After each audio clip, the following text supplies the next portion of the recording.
தலைகளை தாழ்த்தி, மகா இரக்கமும் கிருபை நிறைந்த எங்க நல்ல தகப்பனே, நீர் தந்த இந்த நல்ல காலை வேளைக்காக உமக்கு நாங்கள் நன்றி செலுத்துகிறோம். இந்த நாளிலும் நீர் அடியாளை மறைத்து நீர் வெளிப்படும்படியாய் ஜெபிக்கிறோம். நீர் உங்க ஜனங்களோட பேசுங்க, ஒவ்வொருவரோடு இடைப்படுங்க, ஒவ்வொருவருக்கும் தேவையான மன்னாவை தந்து நீர் போஷித்து நடத்தும்படியாய் ஜெபிக்கிறோம். தடைகளை நீக்கி போடுங்க. சிந்தனை சிதறடிக்கிற எல்லா பிசாசின் கிரியைகளையும் இயேசுவின் நாமத்திலே நான் கடிந்து கொள்ளுகிறேன்.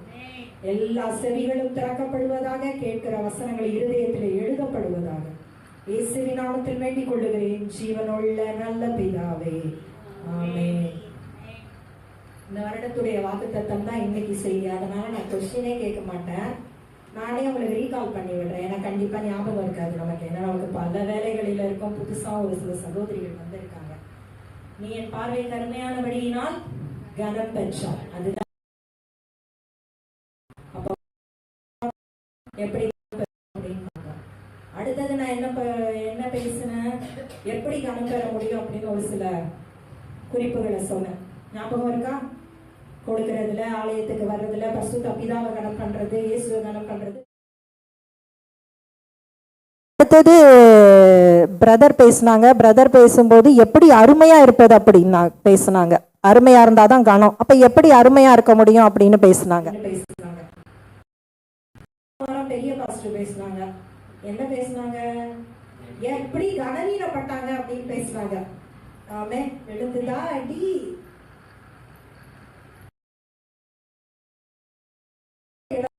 அப்படின்னு பேசினாங்க. அது எதனால அப்படின்றது ஞாபகம் இருக்கா? யாராவது சொல்லுங்க பாப்போம். என்ன நீங்க எக்ஸாம்க்கு வர மாதிரி கொஸ்டின்லாம் கேக்குறீங்க, இப்ப கேக்குறீங்க அப்படின்ட்டு. இனி வரும் நாட்கள்ல நான் இது ஒரு டிப்ஸா சொல்றேன். முடிந்தவர்கள் நோட்ஸ் எடுக்க பழகிக்கோங்க. அது ரொம்ப முக்கியம். புரியுதா? நீங்க நோட்ஸ் எடுக்க வாலிப பிள்ளைங்கள்லாம் மெயினா காலேஜ்ல நோட்ஸ் எடுக்க சொன்னா எழுதுறீங்கல்ல, அந்த நோட்ஸை எடுக்க பழகி கொண்டீங்கன்னா, நான் இப்ப கேட்கும் போது நீங்க நோட்ஸை திருப்பி பார்த்து பார்த்து சொல்லலாம். நீங்க திருப்பி ரீகால் பண்ணணும் கூட இல்ல, டக்குன்னு பாத்தீங்கன்னா கீழே போட்டிருக்கோம். அந்த நோட்ஸை பார்த்து நீங்க சொல்லி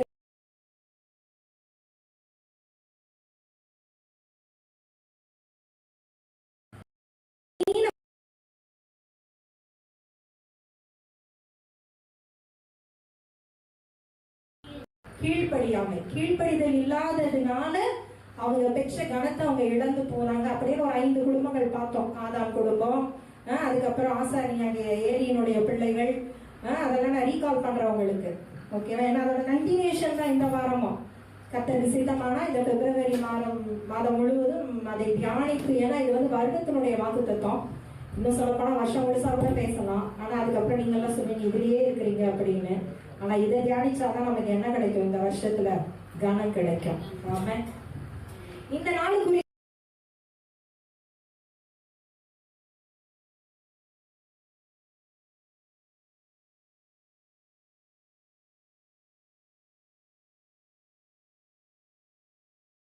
ரோமருக்கு எழுதின 2ஆம் அதிகாரம் 23வது வசனம். நீ நியாயப்பிரமாணத்தை குறித்து மேன்மை பாராட்டுகிற நீ நியாயப்பிரமாணத்தை மீறி நடந்து தேவனை பண்ணலாமா? மறுபடியும் நான் வாசிக்கிறேன். நீ நியாயப்பிரமாணம், 2வது பகுதி தான் நமக்கு செய்தி. நீ நியாயப்பிரமாணத்தை மீறி நடந்து தேவனை. ஆமென். இது அப்போஸ்தலனாகிய பவுல் எழுதினது ரோமாபுரியில் இருக்கிற ஜனங்களுக்கு. அவங்க ரொம்ப அப்படியே என்ன சொல்றது, பெருமை பாராட்டினாங்க. அதற்கு முன்னாடி இருக்கிற வசனங்கள்லாம், நமக்கு அந்த வசனம் மட்டும்தான் இன்னைக்கு ஆதார வசனம். நீங்க அதற்கு முன்னாடி இருக்கிற வசனங்கள்லாம் வீடுகளில் வாசித்து பார்த்தா தெரியும். ரொம்ப நாங்கள் நியாயப்பிரமாணத்தை வேற ஒன்றும் இல்லை. என்னது நமக்கு இப்ப இது அப்ப கர்த்தர் கொடுத்த 10 கட்டளைகள், அதுதான் நியாயப்பிரமாணம். அதெல்லாம் அந்த சாப்டர்லாம் உங்களுக்கு தெரியும். அந்த நியாயப்பிரமாணத்தை குறித்து அவங்க ரொம்ப பெருமை பாராட்டிக்கிட்டே இருந்தாங்க. அதனாலதான் பவுல் இதை சொல்லியிருப்பாரு, நியாயப்பிரமாணம் புடிச்சுக்கிட்டு இருக்கிற நீ கரெக்ட், ஆனா அந்த நியாயப்பிரமாணத்தை மீறி நடக்கிறியே, அப்படி மீறி நடந்து நீ தேவனை என்ன பண்ற? கனவீனம் பண்ற அப்படின்றத அவர் அவங்களுக்கு கேள்வியா போட்டிருப்பாரு. நீ நியாயப்பிரமாணத்தை மீறி நடந்து தேவனை கனவீனம் பண்ணலாமா அப்படின்னு. நான் இன்னைக்கு நிறைய பேரை குறிச்செல்லாம் தியானிக்க போறதுல ஒரே ஒரு ஆள், எல்லாரும் நல்ல ஆள், அவரை பத்தி மட்டும் நம்ம வாழ்க்கையில இருந்து நம்ம என்ன எடுத்துக்கொள்ள முடியும் அப்படின்றத தியானித்து நான் வேகமாய் கடந்து போக விரும்புகிறேன். ரொம்ப ஆசைப்படுவோம். ஆமென். சாலமோன் ராஜா எல்லாருக்கும் தெரியும். தெரியுமா தெரியாதா? எத்தனை பேருக்கு சாலமோன் ராஜா தெரியாது? கையை தூக்குங்க. எல்லாருக்குமே தெரியும் சாலமோன் ராஜா யாரு? கிங் டேவிடோட பையன். கரெக்டா சொல்லிடுறேன். இன்னும் சரித்திரங்கள் போகணும்னா நிறைய இருக்கு. கிங் டேவிடோட பையன் தான் சாலமோன் ராஜா, கிங் சாலமோன்.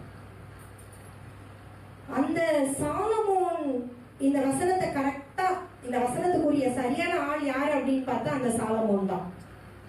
ஏன் அப்படின்னா அவர் தான் நியாயப்பிரமாணத்தை மீறி நடந்து தேவனை என்ன பண்ணியிருப்பாரு? கனவீனம் பண்ணியிருப்பாரு. எதனால, எப்படி மீறி நடந்தாரு, என்ன கனவீனம் பண்ணாரு அப்படின்றத நம்ம தியானிச்சு குயிக்கா கடந்து போகிறோம். இன்னும் சொல்லணும்னா இந்த நாளுக்குரிய மெசேஜுக்கு ஒரு தலைப்பா என்ன கொடுக்கலாம் அப்படின்னு நான் யோசிக்கும் போது சாலமோனின் துணிகரம்னு சொல்லலாம். ஏன்னா அவ்வளவு துணிகரமா செஞ்சிருப்பாரு. சாலமோனின் துணிகரமும் அதனால அவருடைய சந்ததி பாதிக்கப்பட்டுச்சு. அதுதான். ஆமே. இந்த சாலமோன் ராஜாவை பத்தி நம்ம கொஞ்சம் தியானிக்கணும் அப்படின்னா, நான் இது ஃபர்ஸ்ட் மெசேஜ்லயே உங்களுக்கு இதை லைட்டா டச் பண்ணியிருப்பேன். இந்த சாலமோன் ராஜாவுக்கு ரொம்ப கனம். எவ்வளவு கனம் அப்படின்னா, அந்த காலத்துல நான் சொல்றேன், அவர் வாழ்ந்த காலத்துல அவரை தெரியாதவங்க யாருமே கிடையாது. உடனே என்ன பார்த்து கேக்குறீங்க, எங்களை தெரியாதவங்கள யாரும் கேட்ட, எங்களே எல்லாருக்கும் தெரியும் அப்படின்னு. அவ்வளவு கீர்த்தி, அவ்வளவு புகழ், அவ்வளவு கனம், அவ்வளவு மகிமை, அவ்வளவு ஐஸ்வர்யம், அவ்வளவு ஆசீர்வாதம் அந்த சாலமோன் ராஜாக்கு இருந்தது.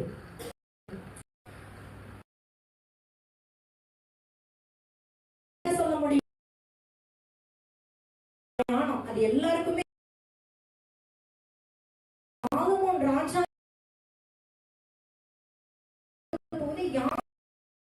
எந்த ராஜாவும் அவர் இருந்த காலத்திலையும் சரி, அவருக்கு அப்புறம் வந்த கிடையாது. அவ்வளவு ஞானம் கொடுத்திருந்தார் கர்த்தர். நம்ம பார்க்கும்போது அது நீங்க 1 ராஜாக்கள் 3ஆம் அதிகாரம் இல்ல 1 ராஜாக்கள் 4:30 எல்லாம் பார்த்தா தெரியும். அவர் 1 ராஜாக்கள் 4:30 இப்படி எழுத, ஒரு ராஜா அதுக்கு முன்னாடி இருந்ததும் இல்ல, அதுக்கு பின்னாடி இருந்ததும் இல்ல. எப்படி ஒரு ஞானம் அப்படின்னா, அவர் எழுதின நீதிமொழிகள் மட்டும் 3000 நீதிமொழிகள். எத்தனை? 3000 நீதிமொழிகள். 3000 proverbs, 1005 பாடல்கள். நமக்கு எத்தனை இருக்கு? இங்க நமக்கு இருக்கிற இங்க இருக்கிற நீதிமொழிகள்லாம் சாலமோன் ராஜா எழுதின நீதிமொழிகள் தான். அவ்வளவு கூட நமக்கு இல்ல. அந்த அளவுக்கு கூட கொடுத்திருக்க மாட்டாங்க. அது கம்மியா தான் இருக்கும். பாடல்களும் அவ்வளவு கிடையாது. 1000 எட்டவே எட்டாது. பிரசங்கி ஆகட்டும், உன்னத பாட்டாகட்டும், அந்த அளவுக்குலாம் வராது. ஆனா அவர் மொத்தமா அவருடைய ஞானத்துல, வேதத்துல குறிப்பிட்டப்பட்டு இருக்கிற இது அவர் 3000 நீதிமொழிகள் 1000 இருக்காரு. அவ்வளவு ஒரு ஞானம் படைத்த ஒரு ராஜா. அது மாத்திரம் இல்ல, அவர் நாடுகள்ல இருந்து அவரை பார்த்துட்டு போவாங்க. ஒரு சேபாஸ்திரி அப்படின்னு சொல்லிட்டு வேற ஒரு ராஜஸ்திரி, அவ எங்கேயோ இருந்து இந்த சாலமோனுடைய ஞானத்தை கேள்விப்பட்டு என்ன பண்ணுவா, இந்த ராஜா இவ்வளவு ஞானமானு சொல்றாங்களே, இவருக்கு அதை விட அவருடைய செல்வம் அதிகம், அவ்வளவு ஐஸ்வர்யம் இருக்கே, இவ்வளவு கனம் இருக்கே, நம்ம அவரை பார்க்கணும்னு சொல்லிட்டு அவ பார்த்துக்கிட்டு போகும். இதெல்லாம் இருக்கு. நீங்க 1 ராஜாக்கள் வீடுகள்ல போய் வாசித்து பாத்தீங்கன்னா தெரியும். இப்ப நான் வாசிக்க சொன்னா உங்களுக்கு டைம் இருக்காது, அதனால வேகமா உங்களுக்கு சொல்லி கடந்து போகிறேன். 10ஆம் அதிகாரத்துல பார்த்தா தெரியும். அந்த ராஜஸ்திரி அப்படி மாத்திட்டு போகும்போது ஒரு வார்த்தை சொல்லுவா, என் தேசத்துல என்னுடைய ராஜ்யத்துல உங்களை பத்தி சொன்னதுல பாதி கூட எனக்கு சொல்லல அப்படின்பா. அப்படின்னா அவன் நினைச்சிட்டு வந்தது ஒண்ணு, ஆனா இங்க இருந்தது ரொம்ப மிகுதியா இருந்தது. அவ அதை பார்த்து ரொம்ப ஆச்சரியப்படுவா. சாலமோன் கேட்டின ஆலயம் ஆகட்டும், சாலமோனுடைய ஞானம் ஆகட்டும், சாலமோன் கேட்டின அரண்மனை ஆகட்டும், அதை எல்லாத்தையும் பார்த்து பிரமிச்சு போய் நிற்பா. அந்த அளவுக்கு வந்து சாலமோனுடைய கீர்த்தி ஃபர்ஸ்ட் இருந்தது. உலகாதவங்க யாருமே கிடையாது, அந்த மாதிரி ஒரு கீர்த்தி பரம்பி இருந்தது. அடுத்தது சாலமோனுக்கு என்ன ஒரு கணம் இருந்ததுன்னா, அவருடைய ஐஸ்வர்யம். அவருக்கு இருக்கிற ஐஸ்வர்யம் வந்து எப்படி ஒரு ஐஸ்வர்யம் அப்படின்னா, ஒரு நாள் அவருடைய சாப்பாட்டு செலவு, நீங்க அந்த வசனத்தை பார்த்தீங்கன்னா 1 ராஜாக்கள் 4ஆம் அதிகாரம் 22வது வசனத்துல அது எழுதப்பட்டிருக்கிறது. எப்படி எழுதப்பட்டிருக்குன்னா, நாள் ஒன்றிற்கு சாலமோனுக்கு செல்லும் சாப்பாட்டு செலவு 30 மரக்கால் மெல்லிய மாவும் 60 மரக்கால் மாவும் அப்படின்னு. அது வந்து அப்போ உள்ள அங்கே இருக்கிற கால்குலேஷன்ஸ். நான் அதை வந்து நம்ம இதுக்கு டிரான்ஸ்லேட் பண்ணி பார்த்தேன். ஒரு நாளைக்கு கிட்டத்தட்ட 6.5 லட்சம். எத்தனை? 6.5 லட்சம். 6.7 to 7 lakhs அவருக்கு வந்து பெர் டே எக்ஸ்பென்சஸ் மட்டும், ஃபுட்டு எக்ஸ்பென்சஸ் மட்டும். அதுவும் எது, இந்த மாவு மட்டும்தான். அதுக்கு கீழே பார்த்தீங்கன்னா நிறையா இருக்கும். வரையாடுகள் இல்லாமல் என்ன ஆடு மாடுகள் இருந்தது அதெல்லாம் எவ்வளோ பலியிடுறாங்க, அந்த மாதிரிலாம் நிறையா இருக்கும்.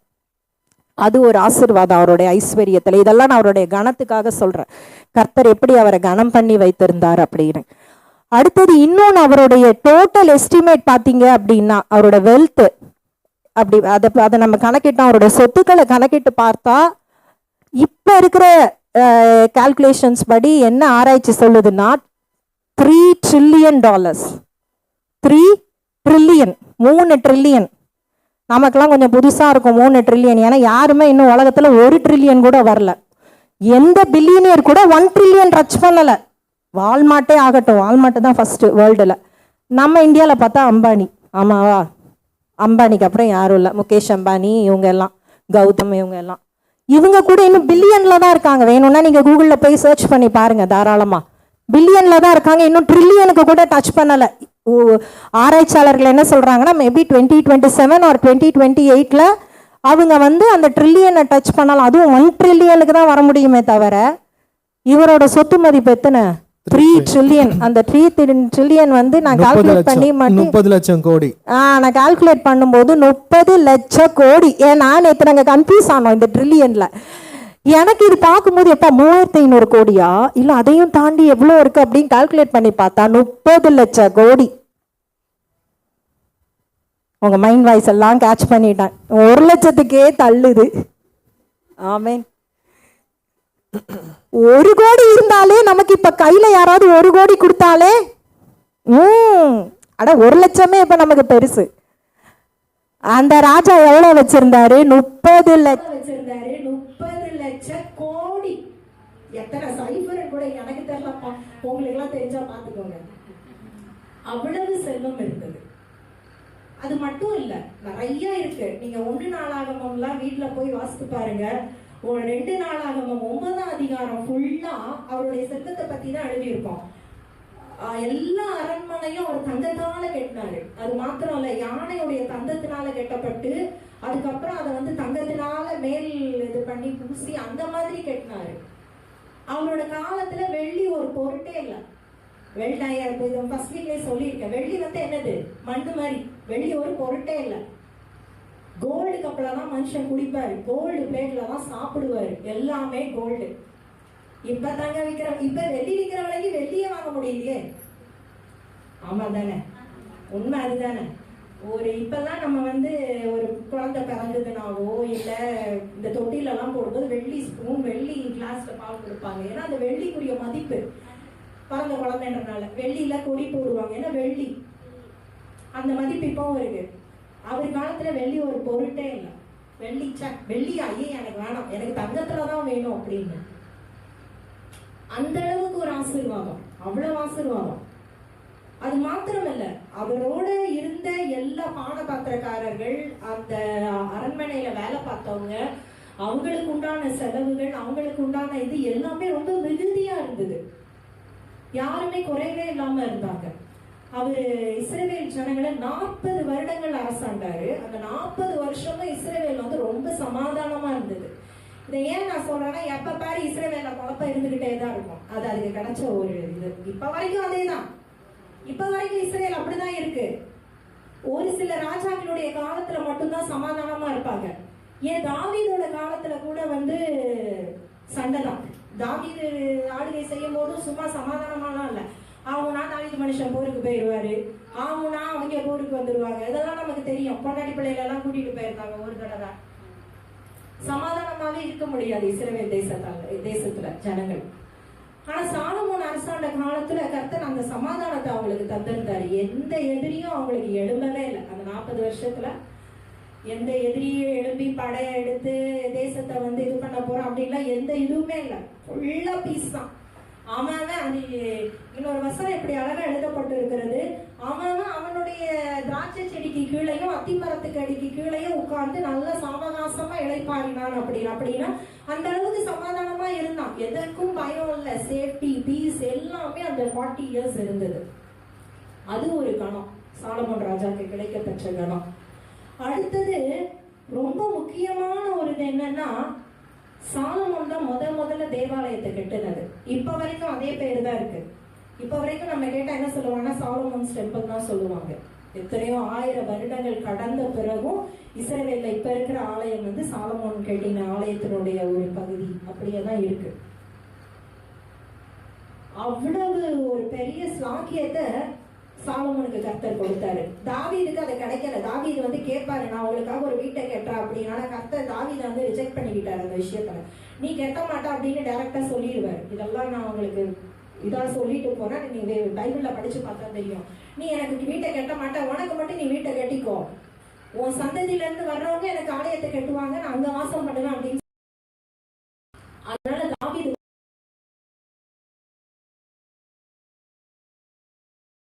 ஆலயத்தை கட்டுறதாகட்டும் எப்படி எப்படி நடக்கிறதாகட்டும் எல்லாமே சொல்லிட்டு தான் அவரு இறந்து போயிருப்பாரு. அவர் கொடுத்தாரு.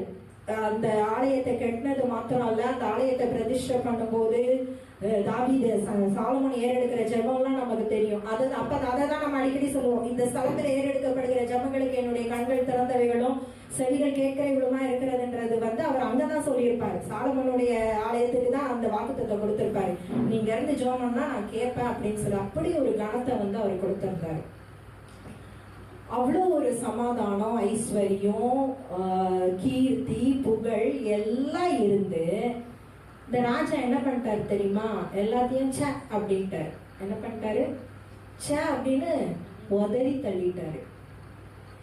எதனால அப்படின்னா, சாலமோனுக்கு இருந்த ஞானம், மிகுதியான ஞானத்தினால அவர் என்ன பண்ணிட்டாரு அப்படின்னா, அந்த ஞானம் அவருக்கு கிடைச்ச அந்த ஞானத்தை அவருடைய சொந்த வாழ்க்கையில அவர் வந்து பிராக்டிக்கலா யூஸ் பண்ணல. அவர் அவ்வளவு பாடல்கள் எழுதினாரு, அவ்வளவு நீதிமொழிகளை சொன்னாரு, அவ்வளவு ஒரு 2 லேடிஸ் வந்து கேட்டிருப்பாங்க, இந்த குழந்தை வந்து ஒருத்தி வந்து சொல்லியிருப்பா இது ஏன் குழந்தை, இன்னொருத்தி வந்து சொல்லியிருப்பா இது ஏன் குழந்தை. இவர் என்ன சொல்லுவாரு? ரெண்டையும் குழந்தைய வந்து 2ஆ வெட்டி பிளந்து ஒரு பாதியை ஒரு தாய் கிட்டையும் இன்னொரு பாதியை இன்னொரு தாய் கிட்டையும் கொடுத்துருன்னு சொல்லியிருப்பாரு.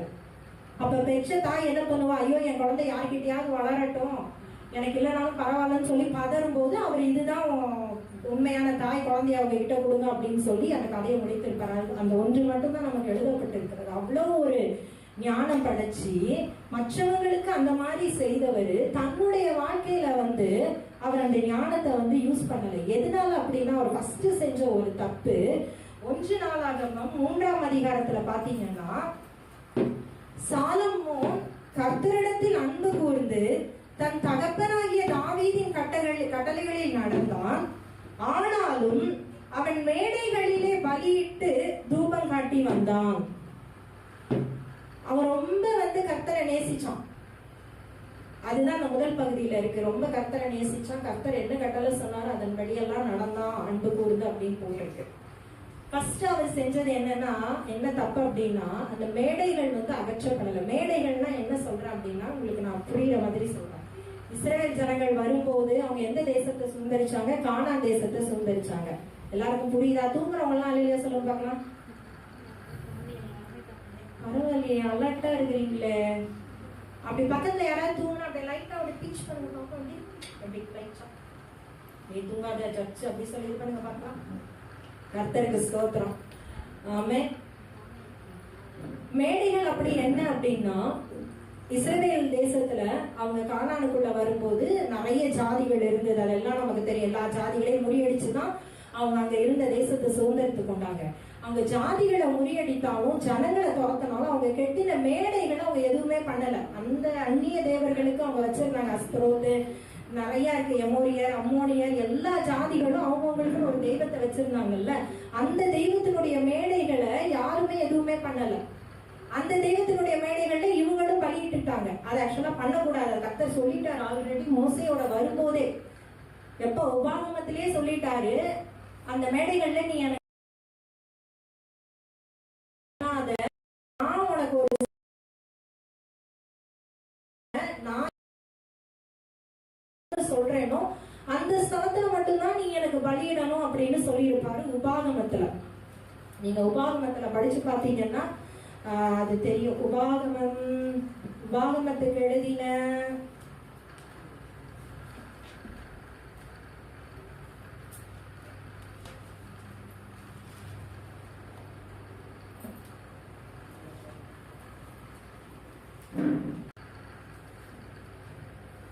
நான் உங்களுக்கு சொல்றேன் அது எந்த இடத்துல இருக்கு அப்படின்னு. அப்போ அவர் ஆல்ரெடி அந்த மாதிரி சொல்லி இருப்பாரு. எந்த இடத்துல நான் பலி செலுத்துறதுக்காக குறிக்கப்பட்டதான் நீங்க பலி செலுத்தணும், அதை தவிர வேற இடத்துல பலி செலுத்தக்கூடாதுன்னு. ஆனா இந்த சாலமன் ராஜா என்ன பண்ணியிருப்பாரு, அந்தந்த மேடைகள்ல எல்லாம் பலி செலுத்தி இருப்பாரு. அந்த மேடைகள்ல அகச்சி இருக்க மாட்டார். அவருக்கு பின்னாடி வந்த ராஜாக்கள் அதை செய்திருப்பாங்க, அவர் அதை செய்திருக்க மாட்டாரு. முதல் தப்பு. இரண்டாவது என்ன பண்ணியிருப்பாரு அப்படின்னா, அந்த 1 ராஜாக்கள் 3ஆம் அதிகாரத்திலேயே பாத்தீங்கன்னா முதல் வசனத்துல சாலமோன் எகிப்தின் ராஜாவாகிய பார்வோனோட சம்பந்தம் கலந்து பார்வோனின் குமாரத்தியை விவாகம் பண்ணி தன்னுடைய அரண்மனையையும் எருசலேமின் சுற்று மதிலையும் கட்டி தீர்க்கும் மட்டும் அவன் அவளை தாவீதின் நகரத்திலே கொண்டு வந்து வைத்தான். யார? பார்வோனுடைய குமாரத்தி. பார்வோன் யாரு? எகிப்துல இருக்கிறவர். எல்லாருக்கும் தெரியும். யாரால இவங்க ஒடுக்கப்பட்டாங்க? அவரால தான், பார்வோனால தான் அவ்வளோ ஒடுக்கப்பட்டாங்க. எங்க இருந்து விடுதலையாகி வராங்க இஸ்ரவேல் ஜனங்கள்? இஸ்ரவேல் ஜனங்கள் எகிப்துல இருந்து தான் விடுதலையாகி வராங்க. ஆனா இவர் என்ன பண்றாரு, இப்போ எகிப்துல இருந்து ஒரு பொண்ணை கூட்டிட்டு இஸ்ரவேல் தாவீது நகரத்துக்குள்ள என்ன பண்ணியிருக்காரு, வச்சிருக்காரு. ஆமென். அது அவர் இரண்டாவது பண்ண தப்பு. அவங்கள வச்சுக்கிட்டுதான் இவர் ஆலயத்தையும் இதையும் கட்டுவாரு. அது செகண்டரி. ஆலயமும் அரண்மனையும் பார்வனுடைய குமாரத்தை இங்க இருக்கும்போதுதான் கட்டப்படுது. இதையும் பண்ணக்கூடாது அப்படின்னு கர்த்தர் சொல்லியிருப்பாரு. அந்த நியாயப்பிரமாணமா 10 கட்டளைகள் மட்டும் இல்ல, நான் முன்னாடி சொன்ன மாதிரி கர்த்தர் மோசே கிட்ட நிறைய சொல்லியிருப்பாரு. இதை செய்யக்கூடாது, இதை பண்ணக்கூடாது, இதெல்லாம் தான் கட்டளைகள் அப்படின்னு. உபாகமம் 7ஆம் அதிகாரத்துல 14ல இருந்து நீங்க தொடர்ந்து படிக்கும் போது கர்த்தர் அங்க சொல்லியிருப்பாரு. நீங்க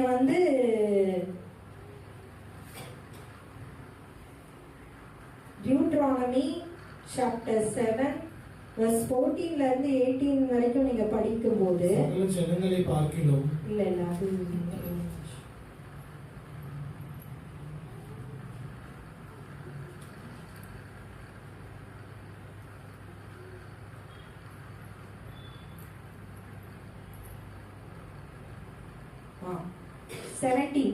சாப்டர் 17 14ல இருந்து நீங்க 19 வரைக்கும், அது 19, 20 வரைக்கும் அப்படியே கண்டினியூ ஆகும்.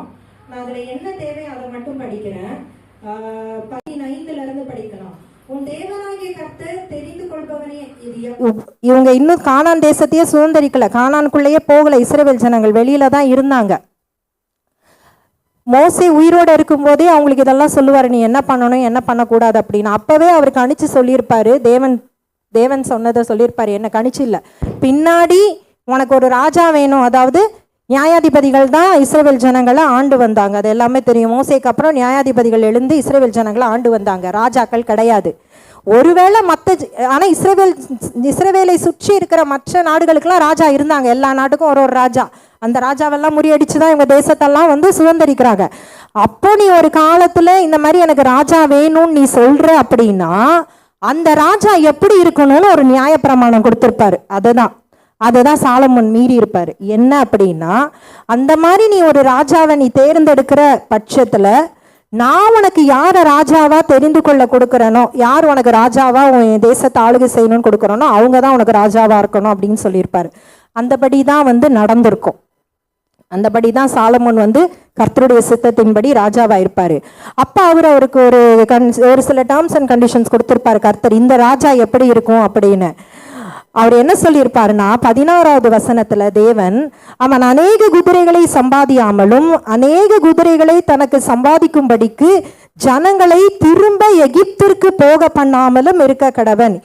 இனி அந்த வழியாய் நீங்கள் திரும்பி போக வேண்டாம் என்று கர்த்தர் உங்களுக்கு சொல்லி இருக்கிறாரே. அவன் இருதயம் பின்வாங்கி போகாதபடிக்கு அவன் அநேகம் ஸ்திரீகளை படைக்க வேண்டாம், வெள்ளியும் பொன்னும் தனக்கு மிகுதியாய் பெருக பண்ணவும் வேண்டாம்.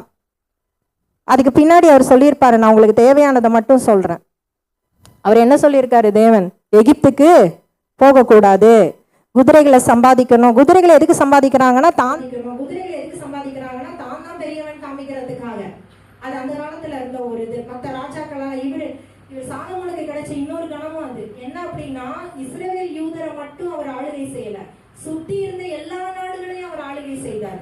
தான் மட்டும் பெயர் சபா அப்படின்னு எகிப்தின் எல்லை வரைக்கும் அவர் ஆளுகை செய்திருப்பார். அதெல்லாம் 1 ராஜாக்கள்ல இருக்கு. 1 ராஜாக்கள்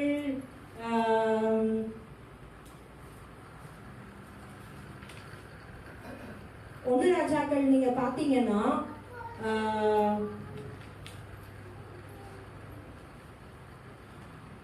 1 ராஜாக்கள் 4:21 அது எழுதப்பட்டிருக்கிறது. சகல ராஜ்யத்தையும் அவர் ஆண்டு கொண்டிருந்தார். அவரை சுத்தி இருந்த நிறைய நாடுகள், குட்டி குட்டி நாடுகள், சிற்றரசுலாம் சொல்லுவோம்ல, நிறைய இதெல்லாம் அவர் ஆண்டு கொண்டிருந்தாரு. இந்த ஞானம் கிடைச்ச இந்த ஞானத்தினால நம்ம எல்லாத்தையும் சம்பாதிக்கணும் அப்படின்ற ஒரு ஆசை வந்துருச்சு. என்ன வந்துருச்சு? ஆசை வந்துருச்சு. இந்த தனக்கு கிடைத்த ஞானத்தினால நம்ம இருக்கிற எல்லாவற்றையும், சுற்றி இருக்கிற நாடுகள், அங்கே இருக்கிற படை எல்லாவற்றையும் நமக்கு சொந்தமாக்கி கொள்ளணுன்ற ஆசை வந்ததுனால அவர் என்ன பண்ணுவார்? அதுக்கு என்ன தெரியுமா டாக்டிஸ் ஃபாலோ பண்ணார்? ஒரு மனைவி கிடையாது, அவருக்கு டோட்டலாக 1000. அது தெரியுமா? டோட்டலாக 1000. அது தெரியுமா உங்களுக்குலாம்? 1000 700 + 300 700 மனைவிகள், 300 கீப்பு. உங்களுக்கு புரியுற மாதிரி நான் சொல்றேன். பரவாயில்ல, லைவ்ல போட்டு பரவாயில்ல. பட் நான் ஜனங்களுக்கு புரியுற மாதிரி தான் பேசணும். 700 மனைவிகள் இருந்தாங்க. எப்படிதான் மனுஷன் மேனேஜ் பண்ணாரோ அப்படின்னு ஜென்ஸோட வாய்ஸ் இல்ல, ஒன்னையே வச்சுக்கிட்டு எங்களால சமாளிக்க முடியல. அந்த 700ல ஒண்ணுதான் இந்த எகிப்துல இருந்து வந்தது. அந்த எகிப்துல இருந்து வந்தது மட்டும் கிடையாது, அம்மோனியர், எமோரியர், எபூசியர், ஏத்தியர். அந்த கர்த்தர் முதல்ல ஒரு 6 ஜாதிகளை விலக்கி வச்சிருப்பாரு. இவங்க கூட சேரக்கூடாது, எக்காரணத்தை கொண்டும் புற ஜாதிகளோட நம்ம கலவே கூடாது. அது கர்த்தர் நமக்கு கொடுத்திருக்கிற ஒரு கட்டளை. வெறுக்க கூடாதுன்றது இல்லை, கலக்க கூடாது. ரெண்டுக்கும் வித்தியாசம் இருக்கு. கலக்க கூடாது. இவர் என்ன பண்ணிருப்பாரு? இருக்கிற எல்லா ஜாதிகள் கூடயும் சம்பந்தம் பண்ணி 1000 வச்சிருப்பாரு சம்பாதிச்சு உள்ள. அந்த 700க்கும் ஒரு அரண்மனை அதெல்லாம் கட்டியிருப்பாரு. நமக்கு தெரியாது ஒருத்தருக்கும். ஏன்னா எகிப்தின் இந்த இப்ப நம்ம படிச்ச அந்த எகிப்தின் ராஜாவுடைய பார்வோனுடைய மகளுக்கே தனியா ஒரு சிட்டியை கட்டினாரு. அதெல்லாம் பைபிள்ல இருக்கு. அவருடைய வர்த்தமானங்கள் என்னன்றப்ப அதையும் சொல்லி இருப்பாங்க. அவருக்கு தனியா இந்த ஒரு லேடிக்கு தனியா அந்த மாதிரி எத்தனையா கட்டினாரோ. அவருடைய ஆசை என்ன ஆயிடுச்சுன்னா, அவருடைய அந்த ஞானத்தினால நம்ம சுத்தி இருக்கிற எல்லாத்தையும் சம்பாதிச்சுக்கணும்னு ஒரு ஆசை. லஸ்ட், இங்கிலீஷ்ல சொல்லணும்னா இன்னும் லஸ்ட் அதிகமாகி என்ன பண்ணிட்டாரு? எல்லா பெண்களையும், அம்மோனியர், ஏத்தியர், எபூசியர் இருக்கிற எல்லா ஜாதியில இருந்து ஒன்னு 10 அதுன்னு கூட்டிட்டு அத்தனை பேர் கல்யாணம் பண்ணி, அதனுடைய விளைவு என்ன ஆயிடுச்சு அப்படின்னா, இவர் அத்தனை பேரை வச்சிருந்ததோட விளைவு அவங்க என்ன பண்ணிட்டாங்க? பிற்காலங்கள்ல இவர் முதல்ல செஞ்ச தப்பு நான் சொன்ன பாத்தீங்களா, அந்த மேடைகளை அகற்றல அப்படின்னு, அந்த மேடையிலேயே பண்ணிட்டு இருந்தாரா. பிற்காலங்கள்ல இந்த ஒருத்தரும் வர வர அவங்க என்ன பண்ணிட்டாங்க, இவருடைய இருதயத்தை வழுவி போக பண்ணி, இந்த ராணி இந்த எகிப்துல இருந்து வந்த பார்வோனுடைய மகள் என்ன பண்ணிட்டா, எகிப்துக்கே திருப்பி போக பண்ணிட்டாங்க. அப்படிதானே? ஒரு தடவை ராஜாவோட பொண்ணை கல்யாணம் பண்ணிட்டு இருந்தா அதுக்கப்புறம் போகாமையா இருந்திருப்பாங்க. நல்லா போயிட்டு போகும் வருத்தமா இருந்திருக்கும். அவர் சும்மா நம்ம நிறைய கொடுத்திருப்பாரு, அதெல்லாம் இருக்கு. இந்த பார்வோன் ராஜா வந்து நிறைய கொடுத்திருப்பாரு, அதுல கொஞ்சம் குதிரைகளை சம்பாதிச்சுட்டு வந்திருப்பாரு. இங்க உபாகமத்துல என்ன சொல்லியிருக்காரு, மோசே இஸ்ரவேல் ஜனங்கள்ட்ட, நீ பின்னாடி ஒரு ராஜாவை தேர்ந்தெடுக்கும் போது அந்த ராஜா எக்காரணத்தை கொண்டும் எகிப்துக்கு போக கூடாதுன்னு சொல்லியிருப்பாரு. ஆனா இவங்க என்ன பண்ணுவாங்க, இவரு எகிப்துக்கு போயிட்டு வந்திருப்பாரு. அது ஒண்ணு. அநேக பேரை கல்யாணம் பண்ணதுனால அநேக பேர் என்ன பண்ணிட்டாங்க அப்படின்னா, அவருடைய இருதயத்தை அப்படியே வலிமை போக பண்ணி மற்ற தேவர்களை, அவங்கவுங்க தேவர்களை, அம்மோனியர் ஆகட்டும் அவங்களுக்கு ஒரு தேவர் இருக்கும், அஸ்தரோத் ஆகட்டும் அவங்களுக்கு ஒரு தேவர் இருக்கும், எமோரியருக்கு ஒன்று இருக்கும், ஏத்தியருக்கு ஒன்று இருக்கும், எபூசியருக்கு ஒன்று இருக்கும். அந்த மாதிரி ஒருத்தருடைய தேவர்களை இவங்க வந்து வணங்கும்படியா பண்ணிட்டாங்க. இவர் என்ன பண்ணுவாரு, எல்லா நாளும் ஒரு கோயில்ல போய் என்ன பண்ணுவாரு, அவங்கவுங்க தேவர்களை வந்து பலியிட்டுட்டு வந்திருப்பாரு. அந்த ஒண்ணு ராஜாக்கள் எல்லாமே இன்னைக்கு ஒண்ணு ராஜாக்கள் தான். அவங்களை அதுல இருந்து வெளியிலே கொண்டு போக விரும்பல. அந்த ஒண்ணு ராஜாக்கள் 11ஆம் அதிகாரத்துல பாத்தீங்கன்னா, 4ஆம் அதிகாரத்துல இப்படி எழுதப்பட்டு இருக்கிறது. அது 3ஆம் அதிகாரத்துல பாத்தீங்கன்னா, அவனுக்கு பிரபுக்கள் குலமான 700 மனையாட்டிகளும் 300 மறுமனையாட்டிகளும் இருந்தார்கள். அதான் நான் இப்ப உங்களுக்கு சொன்னேன். அவர் 4ஆம் வசனத்துல, சாலமோன் வயது சென்ற போது அவனுடைய மனைவிகள் அவன் இருதயத்தை அந்நிய தேவர்களை பின்பற்றும்படி சாய பண்ணினார்கள். அதனாலே அவனுடைய இருதயம் அவன் தகப்பனாகிய தாவீதின் இருதயத்தை போல தன் தேவனாகிய கர்த்தரோட உத்தமமாய் இருக்கவில்லை. அதுக்கப்புறம் அந்த லிஸ்ட் இருக்கும். சாலமோன் சீதோனியரின் தேவியாகிய அஸ்தரோத்தையும் அம்மோனியரின் அருவருப்பாகிய மில்கோமையும் பின்பற்றினான். யாரு சாலமோனு? கர்த்தரால தெரிந்து கொள்ளப்பட்ட ஒரு ராஜா. சாலமோனுக்கு அவ்வளோ கீர்த்தி கொடுத்தாரு, அவ்வளோ புகழ்ச்சி கொடுத்தாரு. ஆனா இவர் என்ன பண்ணிட்டாரு, இவரோட அந்த ஆசையினாலையும் இன்னும் துணிகரம் என்ன அப்படின்னா, கர்த்தர் வந்து இவரை 2 தடவை வான் பண்ணி இருப்பாரு தரிசனத்துல. அதுக்கப்புறம் எத்தனை தடவை? 2 தடவை. அதே 16ஆம் அதிகாரத்துல 9வது வசனம் கீழே இருக்கு.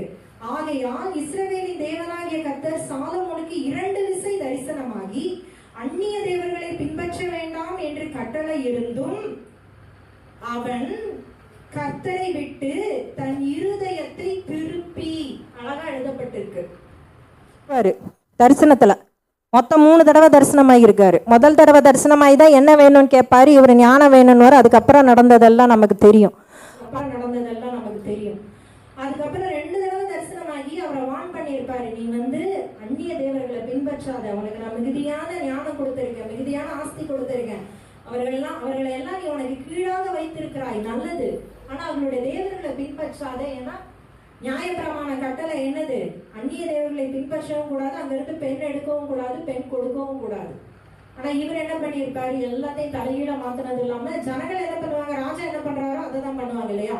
ராஜாவே எகிப்துல இருந்து ராஜாத்தியை கொண்டு வந்துட்டாரு, அம்மோன் தேசத்துல இருந்து கொண்டு வந்துட்டாரு, இங்க ஏத்திய தேசத்துல இருந்து கொண்டு வந்துட்டாரு, நம்மளும் போவோம் அப்படின்னு விரும்புகிறபடி தங்களை இஷ்டத்துக்கு ஜனங்கள் என்ன பண்ண ஆரம்பிச்சுட்டாங்க. தாவீதோட காலத்துல தாவீதுக்கு யுத்தம் இருந்தாலும், தேசம் வந்து அந்த அளவுக்கு ஒரு சமாதானமா இல்லைனாலும், தாவீதை சுற்றி அத்தனை ஜாதிகள் இருந்தாலும், தாவீது ஒரு நாளும் தன்னுடைய இருதயத்தை வந்து கர்த்தரை விட்டு திரும்பல. எதுனாலும் என்னதுதான், கர்த்தர் தான். அத்தனை ஜாதியை அவர் சந்திச்சாரு. தாவீதும் வந்து அத்தனை பேரை கல்யாணம் பண்ணியிருக்காரு, அவருக்கும் ஒரு வைஃப்லாம் கிடையாது. பத்சேபாவை தவிர அவர் வேற எதுலயும் பாவம் பண்ணல அப்படின்னு வேதத்துல கர்த்தர் சொன்ன ஸ்டேட்மெண்ட் அது. அப்ப அவரும் அதே மாதிரி நிறைய பெண்களை கல்யாணம் பண்ணாரு, நிறைய ராஜ்யங்களை ஆண்டாரு, நிறைய யுத்தம் செஞ்சாரு, நிறைய ஜாதிகளை சந்திச்சாரு.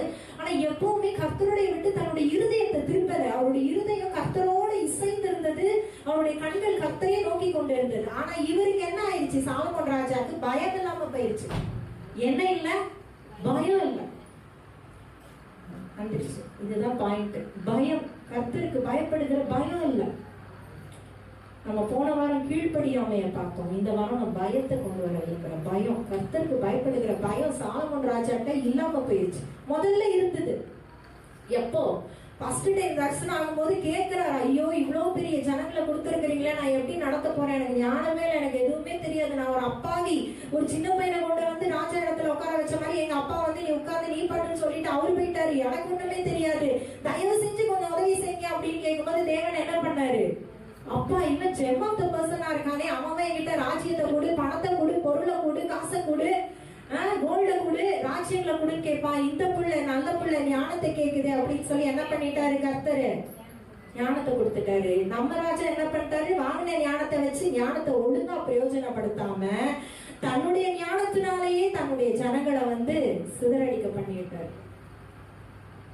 அவர் இப்படி பின்பற்றினதுனால என்ன ஒரு கனவீனமாச்சு அப்படின்னா, முதல்ல ஒரு கனவீனம் என்ன அப்படின்னா, சமாதானமா தான் இருந்தாங்க, ஆனாலும் கர்த்தர் எதிரிகளை எழுப்பினாரு. இப்படி பண்ண உடனே அதுக்கு பின்வசனங்கள்ல பாத்தீங்கன்னா தெரியும். 12ஆம் வசனத்துல இப்படி எழுதப்பட்டிருக்கும், அவர் கற்பித்ததை கை கொள்ளாமல் போனதினால் கர்த்தர் அவன் மேல் கோபமானார். கர்த்தர் அவன் மேல் கோபமானார். ஃபர்ஸ்ட் என்ன அப்படின்னா கோபம் வந்துருச்சு. முதல்ல வந்து கர்த்தர் வந்து பாசத்தினால ஞானத்தை கொடுத்தாரு. இப்ப அவருக்கு என்ன வந்துருச்சு, அவன் மேல கோபம் வந்துருச்சு. இப்படி வழிவிலகி போறியே, அந்நிய தேவர்களை பின்பற்றி நீ பண்ணாதுன்னு சொல்றேனே, அப்படி இருந்து நீ பண்றிய அப்படின்னு சொல்லி கோபப்பட்டுட்டாரு. அந்த கோபத்தினுடைய விளைவு என்ன அப்படின்னு பாத்தீங்கன்னா, அவருக்கு எதிரிகள் எழுப்பிடுவாங்க. 2 பேரை கர்த்தர் எதிரிகளா எழுப்புவாரு. அந்த கிடைச்ச ஞானத்தை வச்சு அவர் தேவனுக்கு கனம் கொடுக்கல, தேவனை கனவீனப்படுத்திட்டாரு, அசட்டை பண்ணிட்டாரு. அந்த அசட்டை பண்ணதுனால அவருக்கு வந்து 1 ராஜாக்கள் 11ஆம் அதிகாரம் 14வது வசனத்திலையும் 23வது வசனத்திலையும் 2 எதிரிகளை கர்த்தர் எழுப்புறாரு. நீங்க அந்த வீடுகள்ல போய் வாசித்து பாருங்க. 1 ராஜாக்கள் 11ஆம் அதிகாரம் 14வது வசனத்துல கர்த்தர் ஏதோமியனாகிய ஆதாத் என்னும் ஒரு விரோதியை சாலமோனுக்கு, அடுத்தது 23வது வசனத்துல எலியாதாவின் குமாரனாகிய ரேசோன் என்னும் வேறொரு விரோதியை தேவன் எழுப்பினார். இந்த மாதிரி விரோதிகளை எழுப்ப ஆரம்பிச்சிட்டார் கோபத்தினால. 1. அடுத்தது என்ன நடந்தது அப்படின்னா, சாலமுடைய காலத்துல நான் சொன்னது போல 40 வருஷம் சமாதானமா இருந்தாங்க. ராஜ்யங்கள்லாம் ஒன்னா இருந்தது. இஸ்ரவேல் யூதா எல்லாரும் ஒரே குடும்பமா ஒரே ராஜ்யமா இருந்தது. இவர் இப்படி பண்ணி இவருடைய அந்த கனத்தை தேவனை கனவீனம் பண்ணதுனால கர்த்தர் என்ன பண்ணிடுவாருன்னா ராஜ்யத்தை ரெண்டா பிரிச்சுவார். இப்ப வரைக்கும் அப்படிதான் இருக்கு. இப்ப வரைக்கும் அது திருப்பி சேர்ந்ததே இல்லை. தாவீதனுடைய காலத்துல தாவீது அரசாளும் போது 2 ராஜ்யமா இருந்தது. ஆனா தாவீது வந்ததுக்கு அப்புறம் ஜனங்கள் தாவீதை பார்த்து ஒன்னா சேர்ந்துட்டாங்க. யூதாவும் இஸ்ரவேலும் தனித்தனியா இருந்தது. அப்புறம் தாவீது ஒரு சர்டன் பீரியடுக்கு அப்புறம் தாவீது ராஜாவாகும் போது 2 ஒன்று சேர்த்துதான் அரசாண்டாரு. அதே ஒரு கணத்தை தான் சாலமோனுக்கும் கொடுத்திருந்தாரு. ஆனா சாலமோனுடைய காலத்துக்கு அப்புறம் என்ன ஆயிடுச்சுன்னா, அது தேவன் சொல்லியிருப்பாரு. அந்த 11ஆம் அதிகாரத்துள்ள பின்பகுதிகள் எல்லாம் நீங்க வாசிக்கும் போது தேவன் சொல்லியிருப்பாரு, ராஜ்யத்தை 2ஆ பிரிக்க போற, நான் தாவீதுக்கு வாக்கு பண்ணினதுனால, தாவீது என்னை தாசன்றனால நான் ஒரே ஒரு கோத்திரத்தை மட்டும் தாவீதுக்கு கொடுப்பேன், மீதி 10 கோத்திரத்தை நான் எடுத்துருவேன் அப்படின்னு அதே மாதிரி எடுத்திருப்பாரு. அதுக்கு வேற ஒரு ராஜா வந்திருப்பாரு. சாலமோன் மரிச்சதுக்கு அப்புறம் சாலமோனுடைய பையன் ராஜாவாவாரு. அதோட 4வது வருஷத்துல, சாலமோன் பையன் ராஜாவாகிற 4வது வருஷத்துல ராஜ்யம் 2ஆ பிரிக்கப்பட்டுரும். அதையும் கர்த்தர் அங்கேயும் ஒரு குழப்பத்தை உண்டு பண்ணுவாரு. எல்லாமே கர்த்தர் செயல்தான். அங்கேயும் கர்த்தர் வந்து ஒரு குழப்பத்தை உண்டு பண்ணி ராஜ்யத்தை 2ஆ பிரிச்சு என்ன பண்ணிடுவாரு, இஸ்ரவேல் தனியா ஆளட்டும், யூதா தனியா ஆளட்டும் சொல்லி ராஜ்யத்தை பிரிச்சிருவாரு. இது அவருக்கு கிடைத்த அடுத்த ஒரு, தேவனை கனவீனம் பண்ணதுனால கிடைத்த அடுத்த ஒரு இது. சமாதானம் இல்லாம போச்சு. ஆமென். முதல்ல சமாதானம் இருந்தது. கர்த்தரை கனம் பண்ணி கர்த்தர் ஞானத்தை கேட்டு கொடுக்கும் போது, இவர் ஒழுங்கா நடக்கும் போது எல்லாம் சமாதானமா இருந்தாங்க. எப்ப இவர் கர்த்தரை கனவீனம் பண்ண ஆரம்பிச்சாரோ அப்ப உள்ளுக்குள்ள குழப்படி வந்து, அரசியல் குழப்பம்வாங்க இல்லையா, அந்த மாதிரி ராஜ்யத்துக்குள்ள ஒரு குழப்படி வரும். அந்த குழப்படியில ஜனங்கள் என்ன சொல்லிடுவாங்க, இஸ்ரவேலுக்கு நாங்க தனியா ஒரு ராஜா வச்சுக்கிறோம் அப்படின்னு சொல்லி தனியா பிரிஞ்சு போயிடுவாங்க. ராஜ்யம் பிரிக்கப்பட்டது. அடுத்தது ஒண்ணு நடந்திருக்கும். என்ன அப்படின்னா, ஆலயம் இடிக்கப்பட்டோம். சாலமோன் கட்டின ஆலயம் இடிக்கப்பட்டுச்சு. அவருடைய மெயினான கீர்த்தியே என்னன்னா சாலமோன் டெம்பிள். இப்ப வரைக்கும் அதுதான். நீங்க போய் கூகுள்ல ரிசர்ச் பண்ணி பாருங்க, சாலமோனுடைய கட்டின ஆலயத்தை கட்டுறதுக்கு தான் தேர்ட் டெம்பிள். அதான் நம்ம சொல்லிட்டு இருக்கோம், மூன்றாவது ஆலயம் கட்டப்படும் அப்படின்னு சொல்றோமே. முதல்ல சாலமோன் ஆலயம் கட்டினாரு. ரெண்டாவது வாட்டி ஜனங்கள் ரொம்ப இது பண்ணி நெகேமியா எஸ்ராலாம் வந்து ஆலயத்தை கட்டுவாங்க. அப்புறம் தான் இயேசு கிறிஸ்து வந்து சொல்லுவாரு இந்த ஆலயத்தை இடிக்கப்படும் அப்படின்னு. அதுக்கப்புறம் இந்த மூன்றாவது ஆலயத்துக்காக தான் இன்னும் வெயிட் பண்ணிட்டு இருக்காங்க. ஏன் வெயிட் பண்றாங்கன்னா, சாலமோன் எந்த இடத்துல ஆலயம் கட்டினாரோ அந்த இடத்துல ஆலயம் திருப்பி கட்டப்படணும். அதுதான் கர்த்தருடைய வாக்கு தத்தம் இஸ்ரவேல் ஜனங்களுக்கு. அதுக்குதான் இப்ப அவ்வளவு போராட்டம் அங்க நடந்துகிட்டு இருக்கு. இதெல்லாம் வேதத்தில் உள்ள ரகசியங்கள். எங்க அடி வாங்குது, எத்தனை வருஷம் கழிச்சுன்னு பாருங்க. 1 வருஷம் 2 வருஷம் கிடையாது, எத்தனையோ பிசி, எத்தனையோ ஆண்டுகள், எத்தனையோ நூற்றாண்டுகள் கடந்தும் இன்னும் சாலமோன் செய்த அந்த தப்புனால அந்த ஆலயம் இடிக்கப்பட்டது. அவர் அவ்வளவு பொண்ணு வச்சு அந்த ஆலயம் கட்டியிருப்பாரு. அந்த ஆலயத்தினுடைய மகிமை அவ்வளவு பெருசு. அங்கதான் கர்த்தர் சொல்லுவாரு, இந்த ஆலயத்துல மகிமை இருக்கு அப்படின்லாம் கர்த்தர் வாக்குத்தத்தம் கொடுத்திருப்பாரு அந்த ஆலயம் கட்டி அவர் ஜெபம் பண்ணும் போது. ஆனா அந்த ஆலயத்தை வந்து அவரே வந்து அவர் பண்ண தப்புனால என்ன ஆயிடுச்சுன்னா, எகிப்துல இருந்து ஒரு படம் பின்னாடி வரும். சாலமோன் உயிரோட இருக்கும் போதே வந்து உள்ள இருக்கிற பான பாத்திரத்தை எல்லாம் எடுத்துட்டு போயிருவாங்க. அவரோட பையன் அதுக்கப்புறம் எல்லாத்தையும் வெண்கலத்துல செஞ்சு வைப்பாரு. எதுல? வெண்கலத்தை. இவருக்கு சொத்து மதிப்பு என்ன? 3 ட்ரில்லியன், $3 ட்ரில்லியன் இவருக்கு சொத்து மதிப்பு. அவ்வளத்தையும் எந்த தங்கத்தால என்னெல்லாம் பண்ணாரோ எல்லாத்தையும் எடுத்துட்டு போயிருவாங்க முதல்ல. அதுக்கப்புறம் இன்னும் நாட்கள் ரொம்ப மோசம். ஏன் அப்படின்னா, ஜனங்கள் சாலமோனை பார்த்து வந்தாங்களா, சாலமோன் செஞ்ச எல்லாத்தையும் ஜனங்களும் செஞ்சாங்களா. ஜனங்கள் இடரலாகி அந்நிய தேவர்களை பின்பற்றி ரொம்ப கர்த்தருக்கு விரோதமான பாவம் செஞ்சாலும் கர்த்தர் என்ன சொல்லிடுவாரு, இந்த ஆலயத்தையே நான் உனக்கு கொடுக்க மாட்டேன் அப்படின்றாரு. அந்த அளவுக்கு ஒரு பெரிய கனஈனம் ஆயிடுச்சு அந்த ஆலயமே. 1 ராஜாக்கள் நீங்க பின்னாடி படிச்சு பாத்தீங்கன்னா அதுக்கு தெரியும். 1 ராஜாக்கள்லயே தான் இருக்கு. அவர் வந்து சொல்லியிருப்பாரு, இந்த ஆலயத்தை வந்து முதல்ல சாலமோன் வந்து கேட்கும் போது 9ஆம் அதிகாரத்துல இருக்கு. 9ஆம் அதிகாரத்துல 1 ராஜாக்கள் 9, ரொம்ப முக்கியமான வசனம். 1 ராஜாக்கள் 9ஆம் அதிகாரத்துல 6ல இருந்து கர்த்தர் வந்து சொல்லியிருப்பாரு சாலமோன்ட்ட, இந்த ஆலயத்தை கட்டி அவன் ஜெபம் பண்ணதுக்கு அப்புறம் அவர் கொடுக்கிற மறு உத்தரவு பதில்ல இதெல்லாம் சொல்லியிருப்பாரு. நீங்களும் உங்கள் பிள்ளைகளும் என்னை விட்டு என் கற்பனைகளையும் என் கட்டளைகளையும் கை கொள்ளாமற் போய் வேறே தேவர்களை சேவித்து அவைகளை பணிந்து கொள்வீர்கள் ஆகில், நான் இஸ்ரவேலுக்கு கொடுத்த தேசத்திலே அவர்களை வைக்காதபடிக்கு நிர்மூலமாக்கி என் நாமம் விளங்க நாம் பரிசுத்தமாக்கின இந்த ஆலயத்தை என் சமூகத்தை விட்டு தள்ளுவேன்.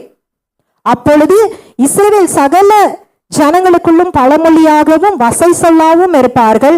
அப்பொழுது உன்னதமாய் இருக்கிற இந்த ஆலயத்தை கடந்து போகிறவன் எவனும் பிரமித்து பகிடியாய் ஈசலிட்டு, கர்த்தர் இந்த தேசத்துக்கு இந்த ஆலயத்துக்கும் இப்படி செய்தது என்ன என்று கேட்பார்கள். அது அப்படியே நடந்துருச்சு. அவர் அங்க என்ன சொன்னாரோ அப்படியே வந்து இங்க நடந்தது. சாலமோனுடைய ஆலயத்துல இருந்து சாலமோன் ஆலயம் இடிக்கப்பட்டுச்சு. இப்ப வரைக்கும் இஸ்ரவேல் வசை சொல்லாதான் இருக்கு, அது மாறல. அதுதான் நான் சொல்ல வரேன். நான் ஏன் இதை மறுபடியும் ஸ்ட்ரெஸ் பண்றேன்னா, எத்தனையோ வருடங்களுக்கு முன்பாக நடந்தது, எத்தனையோ நூற்றாண்டுகளுக்கு முன்பாக நடந்தது. ஆனா இப்ப வரைக்கும் இஸ்ரேல் அப்படிதானே இருக்கு, ஒரு வசை சொல்லாதானே இருக்கு. இஸ்ரேலினுடைய ஆலயம் இப்பவும் அப்படிதான் இருக்கு, கெட்டப்படல. அதுக்கு யாராவது வந்து கெட்டவங்க வெயிட் பண்ணிக்கிட்டு இருக்காங்க. கர்த்தர் அந்த அப்பா அவருக்கு சாலமோன் அப்ப பண்ணினுடைய விளைவு இப்ப வரைக்கும் கண்டினியூ ஆயிட்டே இருக்கு. அவர் கனவீனப்படுத்தினதுனால இப்பவும் அந்த கனம் அவங்களுக்கு திருப்பி அதுக்கப்புறம் கிடைக்கவே இல்லை. அதுக்கப்புறம் சாலமோனோட என்னதான் வந்து நெகேமியா ஆலயத்தை கட்டினாலும் அந்த ஆலயத்துல அந்த அளவுக்கு மகிமை வரல. அதுக்கப்புறம் வந்து அவ்வளவு பொன்னினாலே எதுவுமே பண்ண முடியல. எல்லாம் தரைமட்டமாக்கப்பட்டது. அவர் பண்ணின அந்த பயம் இல்லாம போனது. அவர் அன்பு கூர்ந்தாரு. நான் முதல்ல சொன்ன மாதிரி 1 ராஜாக்கள் 3ஆம் அதிகாரத்துல அன்பு கூர்ந்தாரு. ஆனாலும் மேடை அகற்றல. அந்த மேடை எதற்கு சமம்? இப்ப நம்மளுடைய வாழ்க்கையில போகணும் பார்க்கணும் அப்படின்னா சின்ன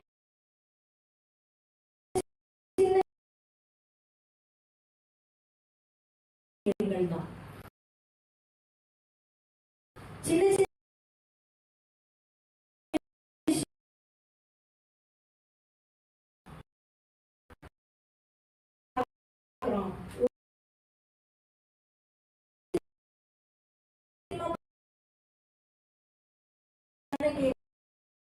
முதல்ல அந்த மேடை அடைச்சாம இருந்தாருல, அப்ப அவருக்கு தெரியாது அந்நிய தேவர்களை அந்நிய பெண்களை கல்யாணம் பண்ணுவேன், இத்தனை 1000 மடமை அவங்களை எல்லாம் நான் சேவிப்பேன். அப்ப அவர் யோசிக்கல. அப்ப அவர் அந்த மேடையை, சின்னதா இருந்தது மேடை, 1 மேடை 2 மேடைன்னு, அப்பவே அவர் அந்த மேடையை அகற்றி இருந்தாரு. அப்படின்னா 1000 பெண்களை கல்யாணம் பண்ணி 1000 ஜாதிகள்ல இருந்து வரும்போது 1000 ஜாதிகளுடைய தேவர்களுக்கு இவர் மேடை கட்டினாரு. ஏன் அப்படின்னா முன்னாடி அவர் சின்னதா இருந்தது இல்ல, அப்ப விட்டுட்டாரு. இது சின்னது தானே, இது ஒண்ணு தானே. அப்ப அவர் அன்பு கூர்ந்தாரு, ஆனா பயப்படல. கர்த்தருக்கு பயம் இல்லாங்க. இது ஒண்ணுதானே, இருந்துட்டு போட்டோம் அப்படின்னு விட்டாரு. பின்னாடி அது 1000க்கு மேல வந்துருச்சு. இருதயம் என்ன பண்ணிருச்சு? ஃபுல்லா வழி விலகி போயிடுச்சு. இருதயம் கர்த்தரை விட்டு அப்படியே திரும்பிடுச்சு. இப்ப நான் எந்த விக்கிரகத்தையும் சொல்ல முடியாது. ஏன்னா நமக்கு முன்னாடி இப்ப எந்த தேவர்களும் இல்ல, எந்த விக்கிரகமும் இல்ல. அது அவருடைய காலத்துல. நான் இப்ப நம்ம லைஃப் ஸ்டைலுக்கு நம்ம அப்ளிகபிளா எடுத்துக்கணும், இல்ல நம்ம லைஃப் ஸ்டைலுக்கு அப்ளை பண்ணணும் அப்படின்னா, எங்க என் போன் எதுவுமே காலத்துதா கொண்டாங்கப்பா. ஐபோனா கேட்கவே வேண்டாம், ஆண்ட்ராய்டு கூட இல்ல. யார நான் சொல்லுவேன், இதுல இருக்கிற ஞானம் நமக்கு தேவை. சாலமோனுடைய ஞானம் அவருடைய தேவைக்கு யூஸ் பண்ணாம அவர் மிகுதியா இருந்து அதை இது பண்ணிட்டாரு. இதுல இருக்கிறது நமக்கு தேவை, இல்லைன்னு இல்லை. இதுல நிறைய வந்துருச்சு. யாரும் செல்போன் யூஸ் பண்ணாமலாம் இல்லை, நான் சொல்லவே மாட்டேன். வேணும், ஆனா என்ன வேணுமோ அது மட்டும்தான் வேணும். இல்லை அப்படின்னா நம்முடைய குடும்பங்கள்ல சமாதானம் இழக்கும், நம்முடைய குடும்பங்கள் பிரிக்கப்படும், நமக்கு விரோதமா காரியங்கள் எழும்பும். எல்லாத்தையும் யார் தான் செய்வா? நம்ம யோசிக்கணும், ஏன் இது நமக்கு விரோதமா நடக்குது? அப்ப நம்ம கர்த்தரை விட்டு பின்வாங்கி இருக்கோமா? நம்முடைய இருதயம் கர்த்தரோட இல்லையா? நம்ம எங்கேயோ திரும்பி இருக்கோம் போல டைரக்ஷன். அதனாலதான் கர்த்தர் என் பக்கம் திரும்பன்னு சொல்லி ஒரு யூ டர்ன் போடுறதுக்கு நாங்க கொண்டு வந்து நிறுத்துவாரு. அதுல நம்ம இப்படி யூ டர்ன் போடாம அப்படி நம்ம தொடர்ந்து இதுலயே போய்கிட்டே இருந்தோம்னா கர்த்தர் இன்னொன்னு கொண்டு வந்து நிறுத்துவாரு. சிச்சிக்கிற தேவன் அன்பாதான் இருக்காரு, ஆனா அவருக்கு கொஞ்சம் பொறாம. நம்முடைய தேவனுக்கு ஜெலஸ் ரொம்ப அதிகம். ஏன் தெரியுமா? என் பிள்ளை என் கூட தான் இருக்கணும். நான் தெரிந்து கொண்ட இங்க இருக்கிற ஒவ்வொருவரையும் நம்ம சொல்ல முடியும் இல்லையா? நான் அடிக்கடி சொல்லுவேன், சுயரத்தம் கொண்டு வாங்கியிருக்காரு. அவருடைய ரத்தத்தை கொண்டு அவர் வாங்கிட்டு சும்மா விட்டுருவாரா? நீ போற போகல போ அப்படின்னு விட்டுருவாரா? இல்ல, அவருக்கு ஒரு கொள்ள ஆசை நம்ம மேல. என்ன ஆசை? நம்ம எல்லாம் சொல்ல கொள்ள பிரியம் நம்ம மேல. அதனால என்ன பண்ணுவாரு?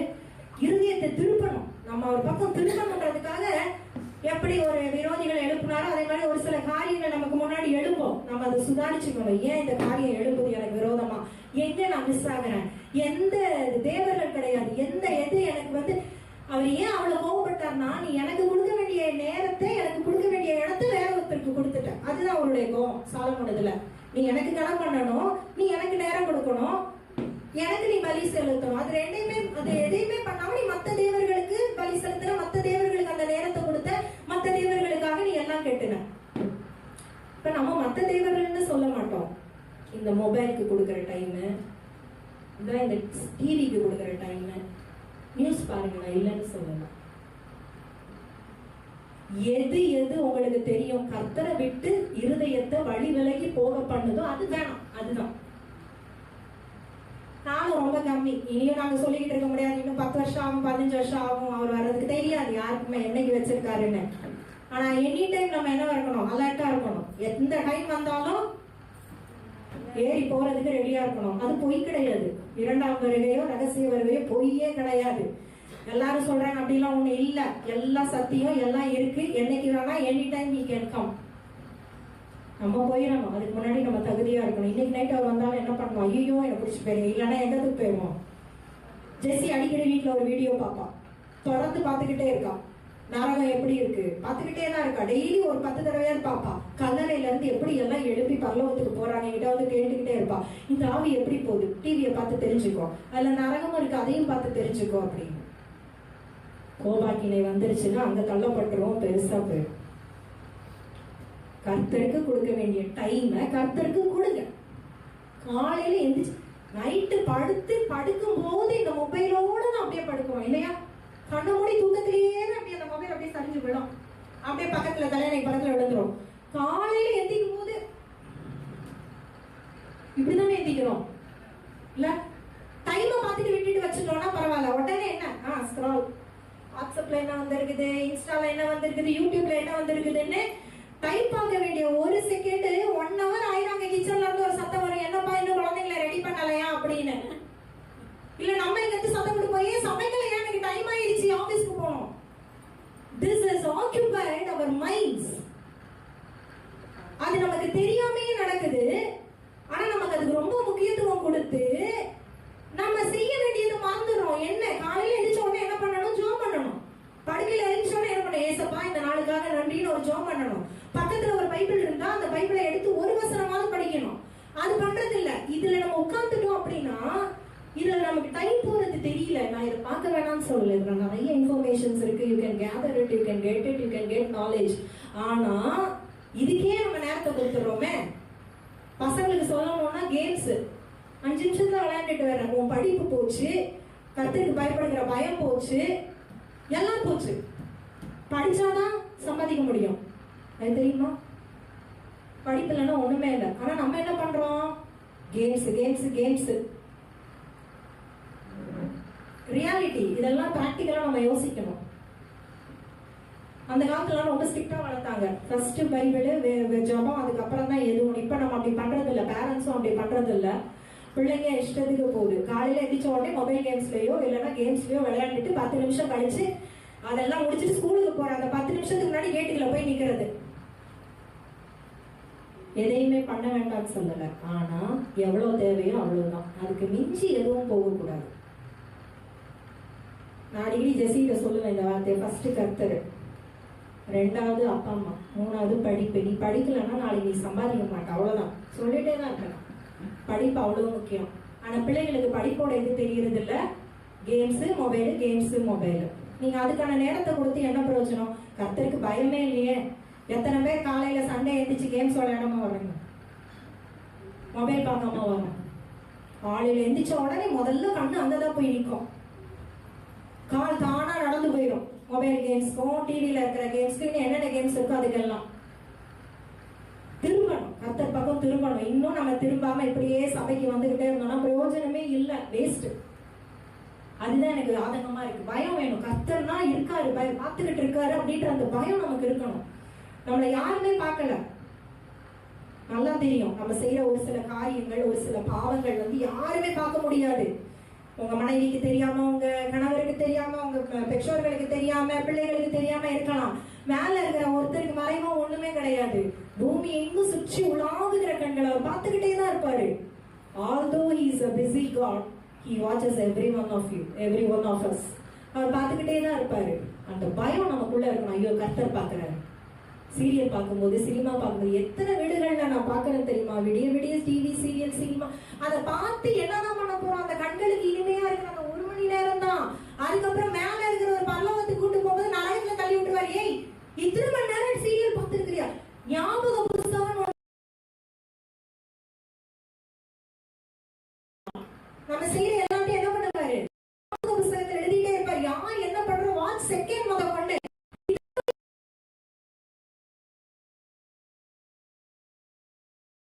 தள்ளி விட்டுருவாரு. பரவாயில்ல, நான் கொஞ்சம் இதான் பேசுறேன், டைம் இல்லை, அப்பா வந்துட்டாங்க, எனக்கு முடிச்சு கொடுக்கணும். ஆனா நான் சொல்ற காரியம் என்னன்னா பயம். இந்த நாள்ல நம்ம ஒவ்வொருவரும் தீர்மானம் பண்ணணும், அவங்களுக்கு பயப்படணும். அந்த பயத்தை எனக்கு தாங்க. பயம் இல்லாம போய் என் குடும்பத்துல சமாதானம் இல்லாம எனக்கு விரோதமா காரியங்கள் எழுப்பி நான் அதனால கஷ்டப்பட்டு பிபி வந்து ஸ்ட்ரெஸ் ஆகி இல்லாத நோயெல்லாம் வர வச்சுக்கிட்டு எதுக்கு? எனக்கு நீங்க கொடுத்த வாழ்க்கையை நான் சந்தோஷமா நல்லா மனநிறைவோட போறேன். உங்களுக்கு பயப்படுகிற பயத்தை மட்டும் எனக்கு தாங்க. எது உங்களுக்கு முன்னாடி தேவர்களா இன்னைக்கு இருக்கும்? மொபைலோ, உங்களுடைய கேட்ஜெட்ஸோ, இல்ல உங்களுடைய whatever it is, maybe உங்களுக்கு தான் தெரியும். ஒவ்வொரு இண்டிவிஜுவலுக்கு அகற்றுங்க. Take away from your heart, take away from your eyes, move away. அதை விட்டு திரும்பி யூ டர்ன் பண்ணி கர்த்தருக்கு நேரா பாருங்க. நான் இனிமே உங்களுக்கு பயப்படுவேன், டெய்லி உங்களை பார்ப்பேன், டெய்லி உங்களை தரிசிப்பேன். எவ்வளவு நாளைக்கு இப்படி நிர்விசாரமா அசட்டை பண்ணி ஒருத்தர் இருக்காருனே இல்லாம ஒரு இதுல கர்த்தர் தாமே உங்களை ஆசீர்வதிப்பாராக. கர்த்தருக்கு பயப்படுகிற பயத்தை, கர்த்தருக்காகட்டும், என் குடும்பமாகட்டும், சபைக்காகட்டும், எல்லாருக்கும் அந்த பயம் இருந்தாதான் கர்த்தரை கனம் பண்ண முடியும். பயம் இல்லாம கர்த்தரை இந்த வாரத்துல பார்க்கிறது பயம். பயம் இருந்தா ஆட்டோமேட்டிக்கா கனம் போயிடும். அவருக்கு கனம் வந்துடும். நமக்கு பயம் இல்லாம கனம் பண்ணாம கனவீனப்பட்டு நம்ம போறது நமக்கு மட்டும் இல்ல, சந்ததி பாதிக்கப்படும். அதை நம்ம மெயினா யோசிக்கணும். அதுதான் சாலமன் காலத்துல அவர் நல்லா தான் இறந்தாரு. ஏன்னா கர்த்தர் வாக்கு பண்ணிட்டாரு, உனக்கு முன்னாடி பின்னாடி ஒரு புருஷனை எழுப்ப வேணாங்க. சந்ததி பாதிக்கப்பட்டுருச்சு, இந்நாள் வரைக்கும் பாதிக்கப்பட்டுதான் இருக்கு. இப்ப வரைக்கும் இஸ்ரவேல் அப்படிதான் இருக்கு. அவர் சொல்ல அந்த நான் சொன்ன பாத்தீங்களா, அந்த 4ஆம் அதிகாரத்துல 9ஆம் வசனத்துல எல்லாம் கர்த்தர் என்ன சொன்னாரோ அதை அப்படியே இப்ப வரைக்கும் செய்யறாரு.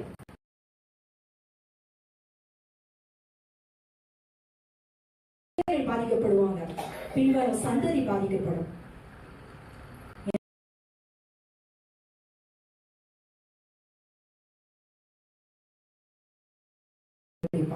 ஆமென்.